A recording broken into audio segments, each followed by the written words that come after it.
on, everyone? My name's Patterrz, and the Newcastle Nidokings are back for Season 2 of the UCL.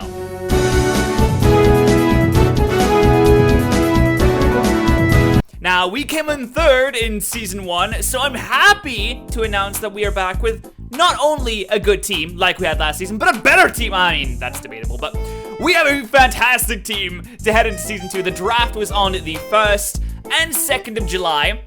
And today is actually the 3rd, so we are prepped and we are ready to take on a new season. There are some new players in the game. Everyone's a little bit more experienced, so this is going to be fun. I'm really excited to get into this. So, let's have a look at the teammates we got. Who are we bringing with us from OU? We're bringing to the Newcastle Nidokings. We have Amoongus, we have Mega Diancie, and we have Quagsire. Those were our 3 OU picks. I'm spinning on my chair because I'm excited and I can't help myself.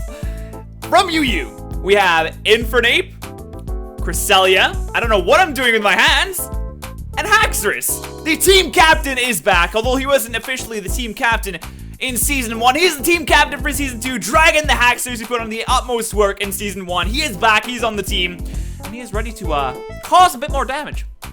From RU, we have claimed Hitmontop, Dugtrio, and Aerodactyl. And last but not least, from NU, we have Electivire, Mismagius, and Ursaring. So, that right there is the team. The Newcastle Nidokings in full force. We don't have Nidoking on the team, but it's okay. So let's have a little bit of a closer look at the guys, the crew, the squad, and see what we can do with them. So, first off, our OU picks, we have Amoongus. Now, last season, we had an amazing grass poison type in Mega Venusaur, and I decided not to go for another Mega Venusaur run just because I wanted to try out some new things. But I still wanted the bulk that a grass poison type can bring to the table. So I was like, okay, what's the next best thing, in my personal opinion? And I looked at Amoongus, and Amoongus seemed like a really good bet. So once again, our first draft from OU was the grass poison type, but we got Amoongus this time. Now, the good thing about Amoongus is, number one, it has Regenerator. So obviously, whenever you switch out, you get your health back. We had that last season in Slowbro. Now we have it this season in Amoongus. Next thing is that it learns Spore. Now, Spore isn't 100% accurate sleep move, so a lot more reliable than Sleep Powder, at least. And Amoongus does a lot of the same things that a Mega Venusaur would do. I mean, it's not as bulky. Granted, it's not as bulky, but that's okay. We'll make up for it. And it does have the Regenerator that Mega Venusaur lacked. So, a lot of the same things going on here. But I do like the Amoongus choice. It shuts down a lot of grass types. Any grass type, pretty much any grass type, is not going to have a good time with me. We do have the weakness in Psychic and Flying type, but we do make up for that in the later picks. So, let's go into the next one. We have Mega Diancie. Mega Diancie was a bit of a strange pick for me because I've never used Diancie in competitive battling before. I never even thought about using it until I was a little bit into the draft, and all these Megas that I wanted were getting picked off. I wanted Mega Charizard that got picked off. I wanted all these different Pokemon that were getting picked off as they were going through the draft because I was number 7. Fun fact, I got 7th place 3 times in a row. OU, UU, and RU, I got 7th, that's 3. I got 7th place 3 times in a row. That's crazy insane. I wasn't a huge fan of that because being in the middle of the draft is not a good place to be. It's really not, but we have Mega Diancie here. Now, Mega Diancie has Magic Bounce, which I'm sure I'm going to forget about multiple times, but it's nice to have it there. Mega Diancie also has huge attack stats, and special attack and attack normally. It also has a very good speed stat. Now, before it Mega Evolves, it has a very bad speed stat, and we all know that you don't get your speed until the turn after you Mega Evolve. So that's going to be a bit of a challenge to kind of play around with, but I do like the look of Mega Diancie quite a bit. It has really good defensive stats. It has a huge weakness in Steel, but I feel like our later picks is going to make up for that. Mega Diancie has a kind of very... It's more of a special attacker and an attacker. It's like a mixed attacker constantly. It's very much a mixed attacker because we have things like Diamond Storm right here. We can have Calm Minds. We can have Explosion if we really wanted to, which we don't, but it's there. We can have Moonblast. We can slap a Psyshock on there, Psychic, Earth Power. We have a very varied moveset there. Very varied. We have a very varied moveset there, which I'm happy about. You also have Heal Bell there if we don't want to, because we don't have to run the Mega. In the UCL, you don't have to run your Mega. You can use the normal version of the Pokemon if you want to instead. So I could run normal Dancy with Heal Bell, set up some screens, make more of a support Pokemon, which is a cool idea too. So you have that bit of uncertainty when you're going up against Dancy. Is it gonna be Mega? It's not gonna be Mega. You know, it's two very different play styles with support and like complete all-out attack from Mega Dancy.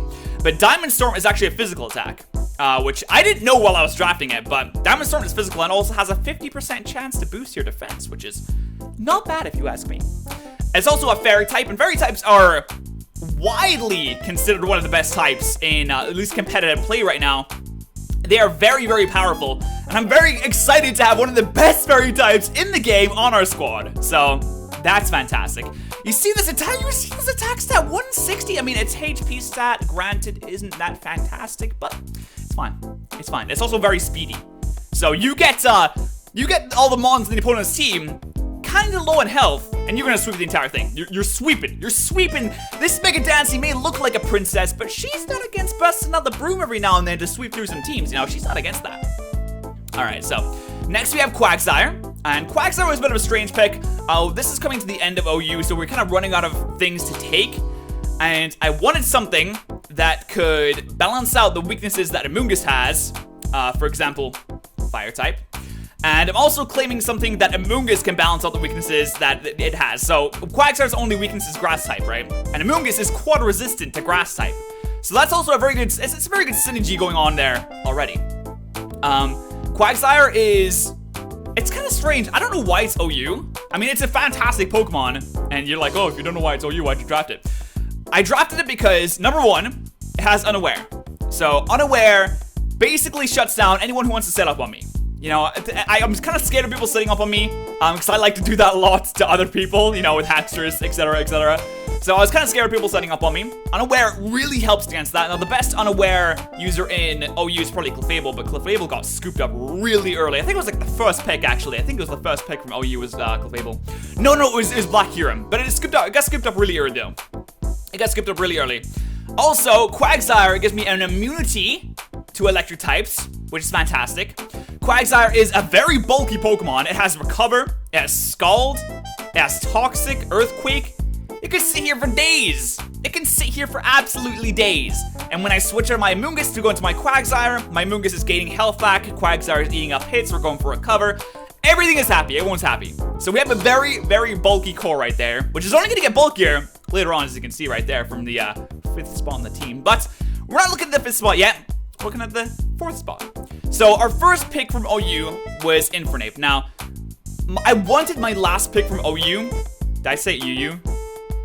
My first pick from UU is Infernape. I wanted my last pick from OU to be Heatran because it worked really well with what I had going there in Dancing Amoonguss. But that got scooped up, so I went for Quagsire instead, so we had a good water type at least.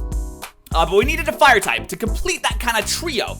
Now, I was thinking about Arcanine again, and Arcanine don't get me wrong, it's a fantastic Pokemon. I love Arcanine from the bottom of my heart, but I didn't want to claim all of the team members that I had from last season. We have a couple, but I didn't want to claim them all. So I went for something different. Went for Infernape. Now, we went for Infernape for a couple reasons. Number one is we needed a little bit more speed on the team. Number two is it's a fighting type, so it has access to close combat, all that stuff. It's very, very powerful. Number three, Infernape has access to Stealth Rocks. It's also a mixed attacker, so you never really can be entirely sure what it's going to bring. It's a nice little voice crack there, I like that. But Infernape all in all is an incredibly Pokemon. I'm very glad that we picked it up. I can get all sorts of stuff from here. You can see we have close combat, we have bulk up Calm Minds, we can do Fire Blast, there's also some very strange sets that I saw that I'm really interested in trying out, so you may see some weird sets at some point in the season, but we can get Vacuum Wave, Mach Punch, we have that priority. It's always nice to have priority.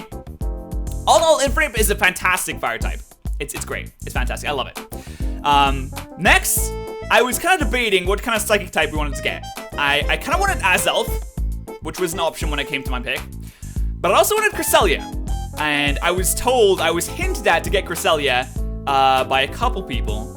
So I was like, okay, let's go for it. And I'm very happy at my pick right now. I'm so happy we picked up Cresselia. Cresselia is an amazingly bulky Pokemon. I'm kind of like morally against it because Darkrai is my guy.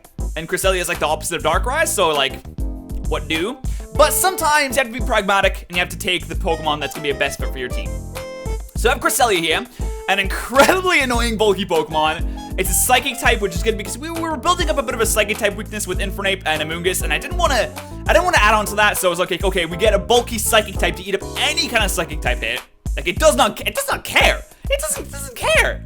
So we have our Cresselia here. Cresselia is a statuser. You know, I like that Thunder Wave. I do like that Thunder Wave. I like that Psychic, that Moonblast, Ice Beam. I like Moonlight. I like that Recovery. I like the bulkiness of Cresselia. I absolutely love it.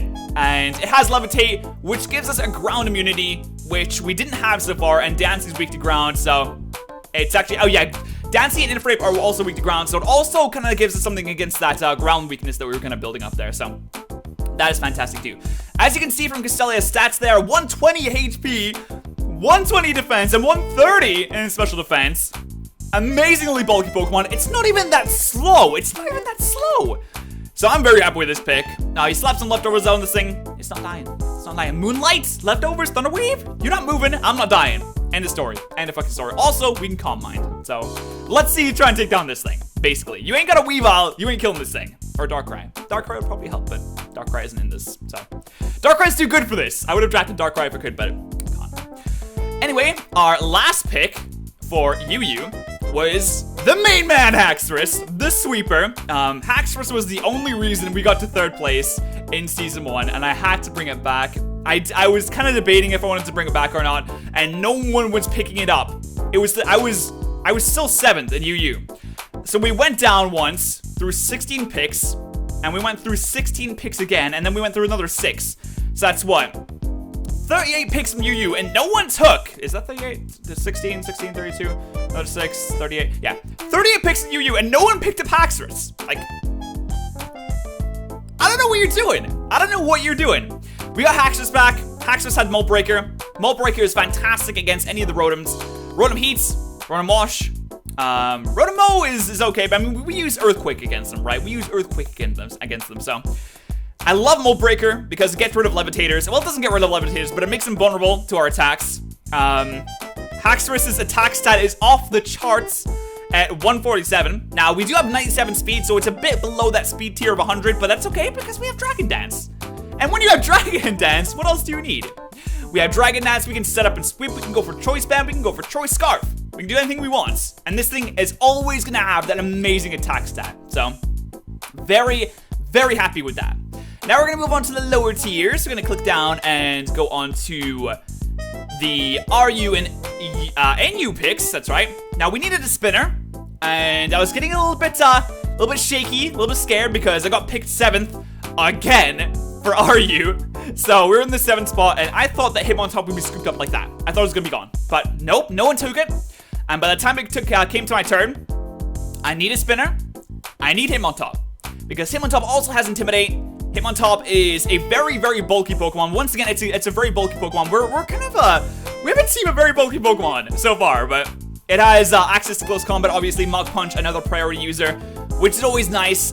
Fake Out even. I'm just looking at this moveset right now. You can see all these moves that you can get. You can get Substitute if you wants to. We could do that. That'd be fantastic. Actually, no, I'll have a look at Substitute actually because I'm not a huge Substitute user, but it's a very, very good move. Anyway, Hitmontop is that spinner that we needed. It also has Intimidate, so I'm very happy with that. So that's why you picked this guy up, and he's very bulky. That does give us kind of more of a weakness to Flying type. That's okay. Looks okay. We'll figure it out. Next thing we got was on Joey's team in Season 1 is Jambads. We picked up Dugtrio. The main reason I picked up Dugtrio is because of its ability. You know, Arena Trap is really, really fucking cool. It's the ultimate revenge killer, basically. You know, if you can bring a Pokemon into yellow or red health, and it kills one of your Pokemon, you're killing that Pokemon, because it can't escape, it can't do shit. Dugtrio is way too quick to get away from. It can Sucker Punch, it can Earthquake, it can do all this stuff. It can Final Gambit. I mean, Dugtrio doesn't really have all that much HP, so it's not like a weak Memento. If we want to come in and set up on something, say we could Memento, come in with Patterrz, and it's GG. It's all fucking over. I really like the idea of that, actually. So, the main reason I took it is because we needed something speedy, and we also had the opportunity to pick up something with Arena Trap, which is fantastic, in my opinion. So we have Dugtrio right here. And that's all you can really say about it. We have another immunity to electric type. So electric type is not scary at all. Electric type is not scary at all. We also have Electivire, which we'll come to in a bit. But our last pick from RU was Aerodactyl. Now, RU is an incredibly small tier, and we were 7th. So 38 picks through RU, and there's like nothing left. Basically, there was Metacham, which would be another fighting type, which I don't want. There was Delphox, and we already have a psychic type. So I decided to pick up another flying type. I decided to pick up a flying type because that gives us another immunity to ground type moves. Aerodactyl is also another fast Pokemon. It can pretty much outspeed anything in the game if you get that thing a Choice Scarf. So that's good. You know, any frail fast Pokemon like, say, an Alakazam. What else is frail and fast? A Gengar. I don't think Gengar got drafted though. It's gonna get destroyed by this thing if you have a Choice Scarf. I mean, do I even need a Choice Scarf? I don't even need. I have 130 base speed. I don't need anything. See, I'm talking about Choice Scarves on Aerodactyl. I have one specific Pokemon in mind when I talk about that, but I'm not gonna say that because it would ruin my plans. It would ruin because people just go and fucking tattletale to the person who has it and be like, oh, he's gonna use this, but you don't know if I'm gonna use that. All right, so we have this thing. It's also very good with the Choice Band. It has base 105 attack, which is fantastic for how fast it is. We can do a lot of things with it. It can, I think it can set up rocks. I'm pretty sure, yeah, it can set up rocks too. So we have another rock user, which is really good. And that was our last RU pick. It was kind of like scraping the bottom of the barrel, but it's fine. I wanted Escavalier, but we didn't get it, so I got Aerodactyl instead. The first pick from NU. In the NU draft, I was 15th. So there's 14 picks before my first pick, and I was completely sure that Electivire would get scooped up. I need an electric type, and Electivire seemed to me like it was one of the best in NU. So I'm happy that it wasn't. You know, I wanted to get Raikou, but I couldn't. I wanted to get Thundurus, but I couldn't. It got scooped up before me. I wanted to get Jolteon, but I couldn't. So I had to settle with Electivire. Now, it's not to say that Electivire is bad. Electivire is very good, in fact. And it also gives us yet another immunity to electric type. So we are fine when it comes to electric type. We don't care. We don't give a fuck. No. What's an electric type? What is an electric type? So we have this thing. This thing has a very varied moveset. Very good attack. It's decently fast. It's not the speediest thing on the planet, but it's decently fast. And it's not really that bulky, which is why it's so low. But it's a very nice electric type to have. It's a very nice electric type to have. Let's see. We got if we have a look at the moveset, we can get shit like Flamethrower. You know, we got the fighting type moves. We can get I was gonna say we can get psychic type moves. What? I think this thing can learn psychic. I could be wrong though. This thing can learn psychic. Like, this is an incredibly varied Pokemon, and I'm excited to use it. Like, I've never used an Electivire before in competitive battling, so I'm excited to use it. The next pick from NU, sorry, this is the last place. The next pick from NU was Mismagius. Now, since we were 15th, we were the wheel pick, basically, because it goes down to 16th, and then it starts from 16th again and goes up. So, it was 15th, so I was 15th, then I think it was Leo after me, so it went me, Leo went again, and then it was me again. So, I decided to pick up Mismagius for yet another immunity to ground, because we did have kind of a ground type weakness. We picked up Electivire, which is another weakness, so we picked up another immunity to it. We picked up Mismagius to have a spin blocker. Mismagius is basically a weaker Gengar. Mismagius is fairly quick. We did have Mismagius last time in the UCL. So we're bringing back another old team member along with Patterrz. They should, they'll be able to train the team members in the ways of the Newcastle Nidokings. But Mismagius is a nice little ghost type to have. It's very powerful. It can have Nasty Plot that we could do some maybe late game sweeps with. It's got a very varied moveset. It can learn Shadow Ball, Energy Ball. It can learn Thunderbolts. I'm assuming Dark type moves, Psychic type moves. So it's very nice. Fairy type moves too, in case we need that. So that's fantastic. Mismagius is just like a nice little Pokemon to have. We didn't have a ghost type, so I decided to get this thing. Now the last pick from NU was, it had to go through to the 15th to me. Leo went again, then it was me. Then it went all the way back to the top and all the way back bottom. So when it came to the last pick, I was the second last pick in the entire draft. The second last pick in the entire stream. So when it came to this one, I was like, okay, there's nothing left. There's nothing left in NU. But PU is a very big tier, and PU is below NU. So any Pokemon in PU can be drafted in the NU draft. So I looked in PU, and I said, we don't have a normal type yet, which is strange because normal type is one of those common types. We don't have a normal type yet. So I had a look, and Ursaring, right here, looked to be a good pick for us. Ursaring is a fantastic Pokemon. It has such high attack. Basically, everything is an attack, but it's just not that bulky and it's not that quick. Of course, that can be fixed with Quick Feet. It's very, very powerful. It's a very situational Pokemon, but I feel like we can definitely use it to our advantage. So Ursaring was the last pick from NU, and that completes the Newcastle Nidokings roster. Hope you guys are excited to start the season, because I am very excited. Oh my god. Our first battle is against the Manchester Magnazones. We're against Feint Attacks. Hashtag Battle of the Brits. So we're gonna have to see how that goes. Let's have a look at the whole team again. Once again, we have them there. That is the entire Newcastle Nidokings. I think we picked a very good team here. You might be kind of scoffing at the OU picks, with the exception of Mega Dancy, but trust me, they'll come through for us. They will come through for us. It'll be fine. Everything will be fine. But the first battle goes up on the 16th of July, which is a Saturday. Every battle goes up on a Saturday. Make sure to follow the UCL Twitter, which tweets out all the battles as they happen, as they occur, and any other information that you might need is on the Twitter, like the battle schedule is on the Twitter. So you can see every single one of the Newcastle Nidokings battles right now if you go on the UCL Twitter. But that's it. Let me know what you think of the team. And I'm just excited to get this started. I'm so fucking hyped. I was talking to Christian. We were trying to schedule a time to battle. I'm like, fuck it, let's just battle right now. It doesn't go up until the 16th, and I'm like, just let's fucking go right now. I have started prepping for this first battle. For the first battle. I would prefer if people didn't kind of like talk about the first battle in the comment section below, because I'm sure that people can go into there and be like, oh, he might do this. I'm gonna kind of try and counter this.